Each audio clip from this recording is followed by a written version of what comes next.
Hi there, and welcome back to another Nerd Lair video, or Delphox, formerly known as Delphox. I don't know if I'm going to have the channel name switched over to Nerd Lair or not yet. Still deciding, so I'm just prefacing with that. Tonight's video, as you can see from the title, is about board games, and I have been waffling about how to do my board because I'm getting down to the nitty-gritty of my collections at this point. And I have been wanting to do board game video, but if you'd see all the board games across my house, it has been a tall task. I've been doing my classic procrastination and saving it towards the end, the ones that are going to take the most work to prepare. This is my series of videos that I've decided on doing.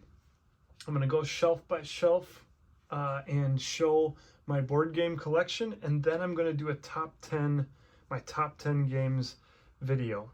That is my plan, at least for now. So here is video 1. I'm just going to go through, talk through some of these games and why I love them, and then we'll go from there.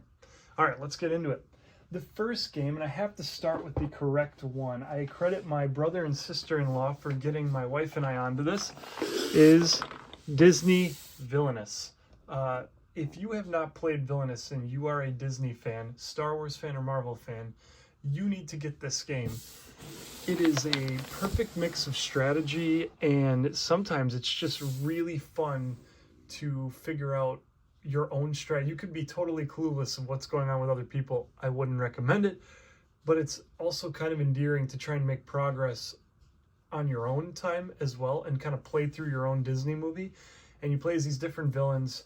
And if you're watching a board game video, I'm sure you've heard of this game before, but you play as different villains, and then their good guys are used against them to take them out. And you're trying to play through the plot of their various movies.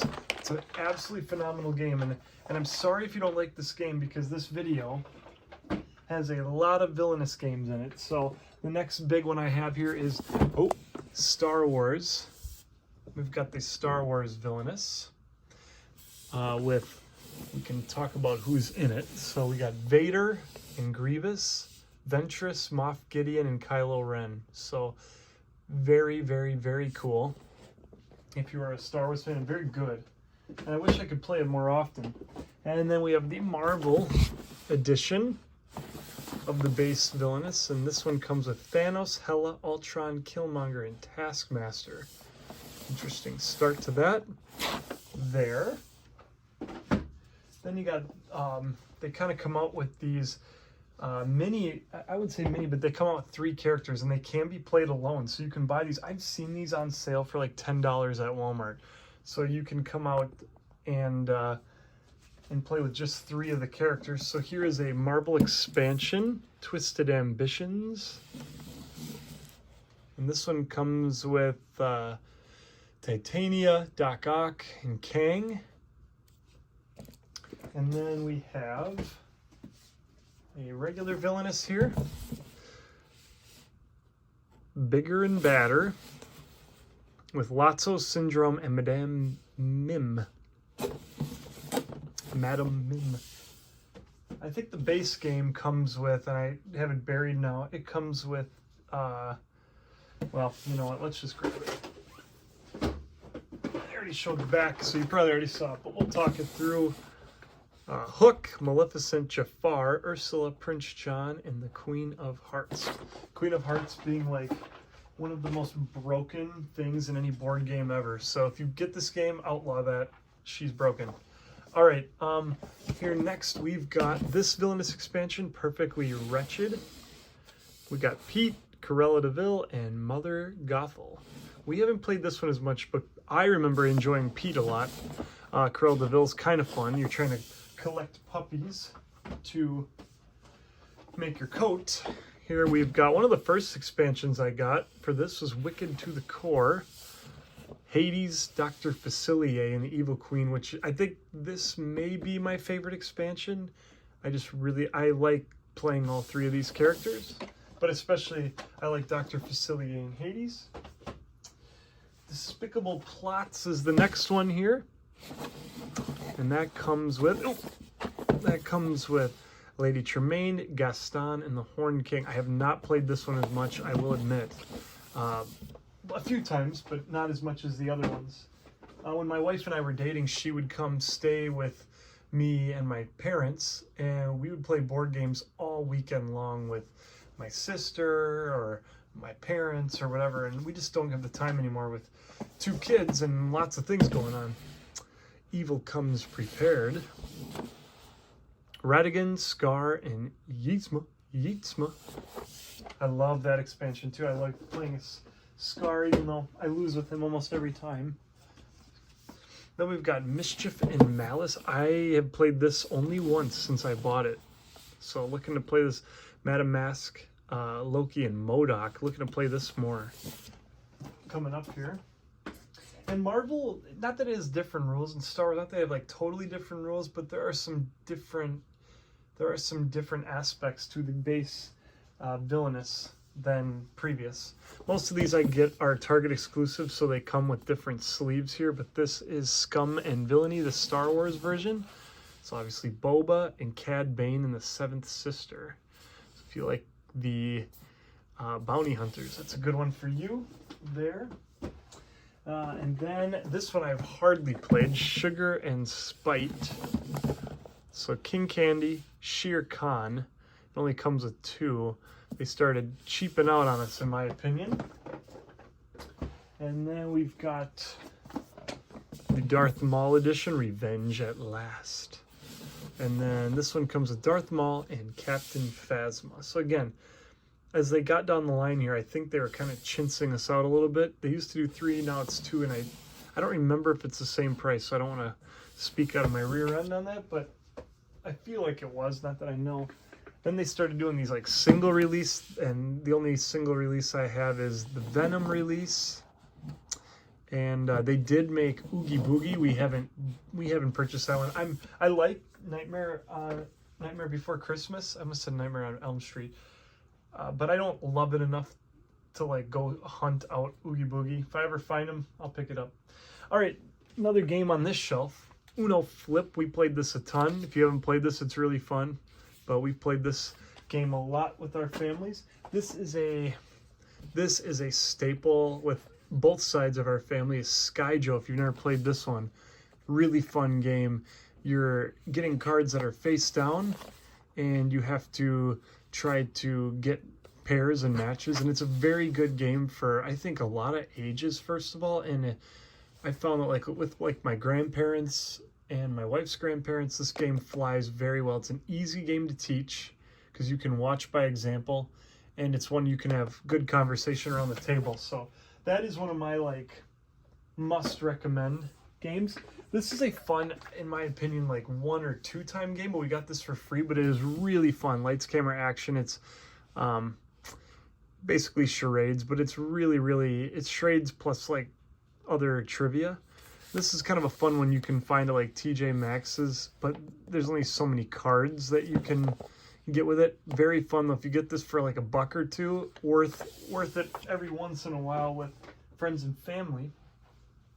This one I picked up when I was in Minnesota, so I'm not showing the base game right now, Marvel United. This is one of the, it can be played on its own, but it's like a side game. So you are basically playing through a Marvel story of your choosing in a certain type of way. But I love the X-Men, and so I had to pick this up. And it wasn't cheap because you get all of these minifigs. But this is a fun game, and you can see like you lay these cards down, and then you basically tell the story yourself. Who attacks who, what goes on. And then there are certain rules to be applied, but this is a very fun board game. I love that I'm going through these. It's getting the gears going of, man, I want to play board games again. Rivals of Catan is a 2-player game my wife and I have played a lot of against each other, and this is a very, I would say, more chill game, but it is also competitive. But this is a fun game for couples or just 2 friends. Would recommend that to anybody. Munchkin is a game we've played a handful of times. This is a Marvel edition of Munchkin, but this is kind of fun because it just continues to add new things to your hand, and it's It's a game that we enjoyed every once in a while. This is not like a mainstay one, but it's a good one for the collection. And here we've got another one of my games. I would be hard-pressed if this doesn't make it into a top 10 for me. Splendor, but specifically Marvel for my wife and I and our friends who love Marvel movies.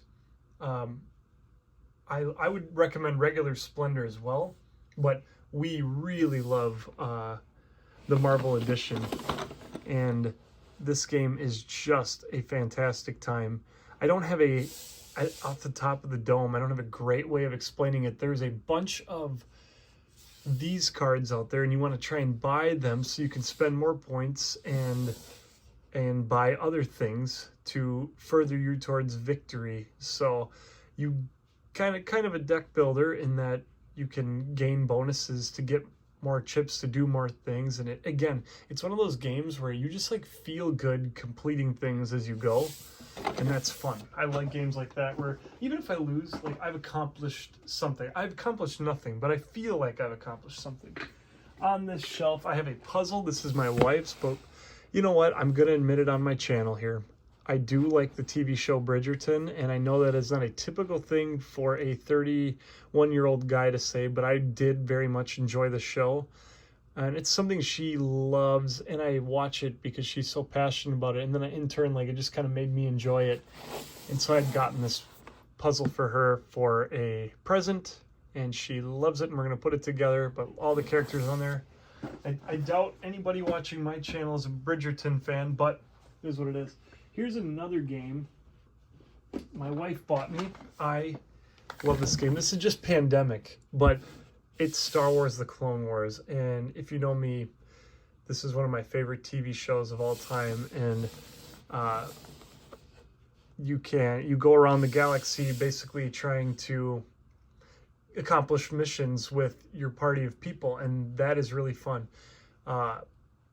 Shout out my brother-in-law Andrew again. He's a big board game guy. I'm going to keep using his name in these videos because I learn about most of my board games from he and his wife Kristen. But he does the most mean impression, like beautiful impression of the announcer for the Clone Wars, who's also a general and whose name is slipping me, but insanely good. And he always does this like game. I forever think about him doing like the intro to the Clone Wars. I do a terrible impression. He does it fantastic.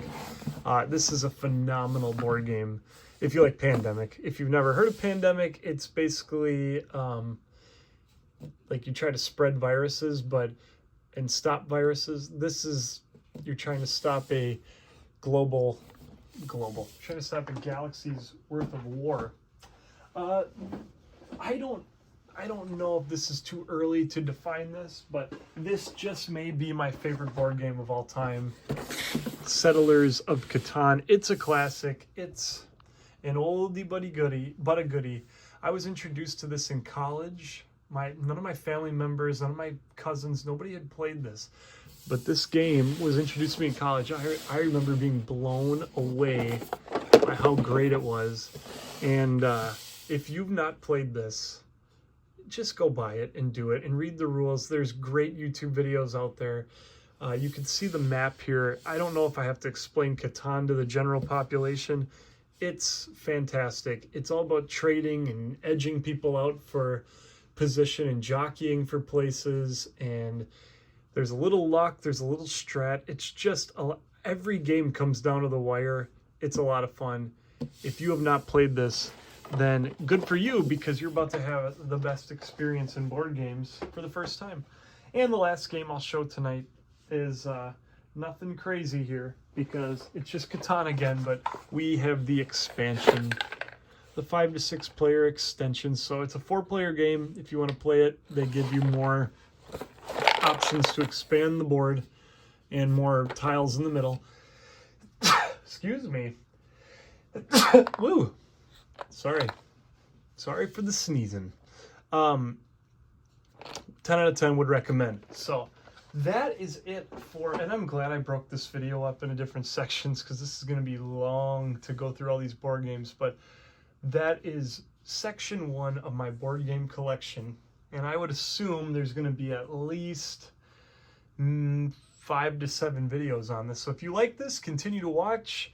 And as always, may God bless you and have a good one.